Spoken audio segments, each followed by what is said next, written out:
Chapter 3 of the Art of War by Sun Tzu. Translated by Lionel, Giles. Chapter 3. Attack by Stratagem. Sun Tzu said, "In the practical art of war, the best thing of all is to take the enemy's country whole and intact. To shatter and destroy it is not so good. So, too, it is better to recapture an army entire than to destroy it, to capture a regiment, a detachment, or a company entire than to destroy them.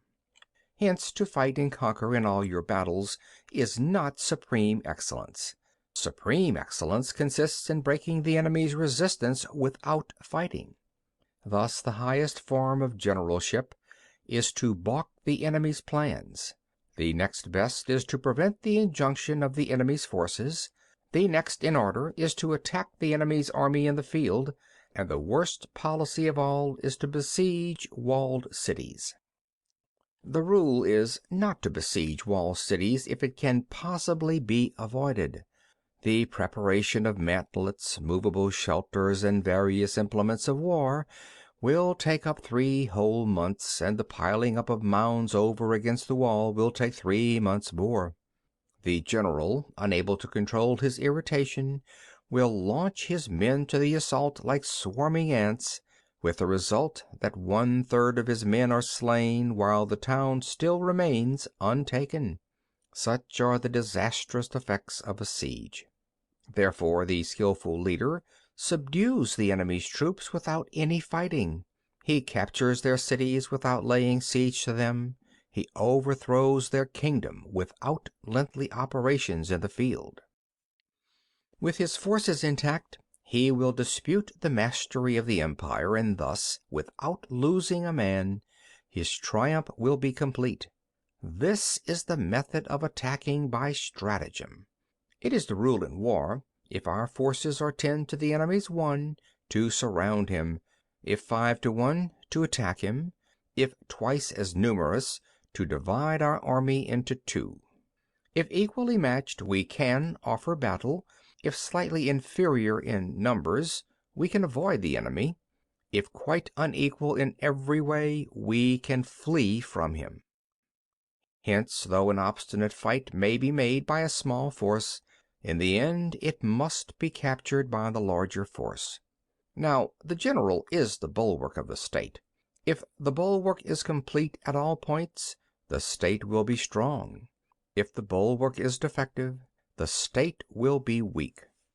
There are 3 ways in which a ruler can bring misfortune upon his army. 1. By commanding the army to advance or to retreat, being ignorant of the fact that it cannot obey. This is called hobbling the army. 2. By attempting to govern an army in the same way as he administers a kingdom, being ignorant of the conditions which obtain in an army. This causes restlessness in the soldiers' minds. 3. By employing the officers of his army without discrimination, through ignorance of the military principle of adaptation to circumstances. This shakes the confidence of the soldiers. But when the army is restless and distrustful, trouble is sure to come from the other feudal princes. This is simply bringing anarchy into the army and flinging victory away. Thus we may know that there are 5 essentials for victory. 1.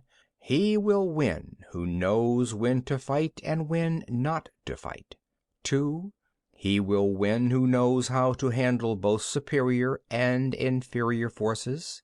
3. He will win whose army is animated by the same spirit throughout all its ranks. 4. He will win who, prepared himself, waits to take the enemy unprepared. 5. He will win who has military capacity and is not interfered with by the sovereign. Hence the saying, if you know the enemy and know yourself, you need not fear the result of 100 battles. If you know yourself but not the enemy, for every victory gained you will also suffer a defeat. If you know neither the enemy nor yourself, you will succumb in every battle. End of chapter 3.